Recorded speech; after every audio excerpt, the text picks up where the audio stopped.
ছাড়পত্র সুকান্ত ভট্টাচার্য। যে শিশু ভূমিষ্ঠ হলো আজ রাত্রে, তার মুখে খবর পেলুম সে পেয়েছে ছাড়পত্র এক। নতুন বিশ্বের দ্বারে তাই ব্যক্ত করে অধিকার, জন্মমাত্র সুতীব্র চিৎকারে। খর্বদেহ নিঃসহায়, তবু তার মুষ্টিবদ্ধ হাত উত্তোলিত, উদ্ভাসিত কি এক দুর্বোধ্য প্রতিজ্ঞায়। সে ভাষা বোঝে না কেউ, কেউ হাসে, কেউ করে মৃদু তিরস্কার। আচ্ছা, ঠিক আছে। মা চাঁদ জ্বালা ঝলসানো রুটি কার? সুকান্ত ভট্টাচার্য।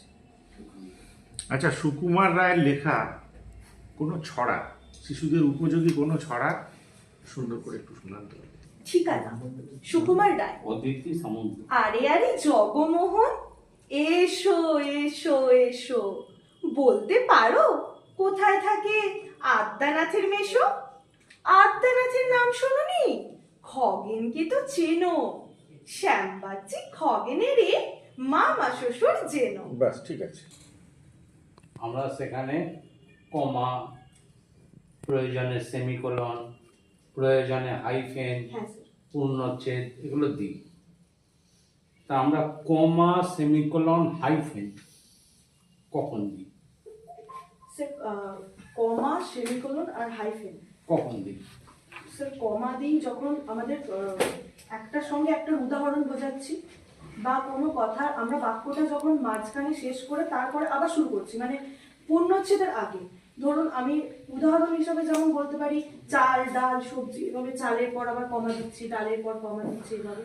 আর সেমিকোলনটা স্যার এই মুহূর্তে আমার মনে পড়ছে না। আর হাইফেন স্যার যখন দুটো শব্দ, এই একটা শব্দ যখন দুটো অংশ থাকে, যেমন ধরুন যদি বলি 1/4 বা মানে ইংলিশে যদি অঙ্কের ক্ষেত্রে বলি তাহলে 1 এর পর হাইফেন দিয়ে 4th বলি। এবার বাংলার ক্ষেত্রেও 1/4 এর বাংলা এক চতুর্থাংশ, ব্যাস। এক হাইফেন দিয়ে চতুর্থ। হ্যাঁ, তাহলে তো বাংলাতেই হয়ে গেল। ভগ্নাংশের উদাহরণ কিন্তু সে যে কোনো ভগ্নাংশ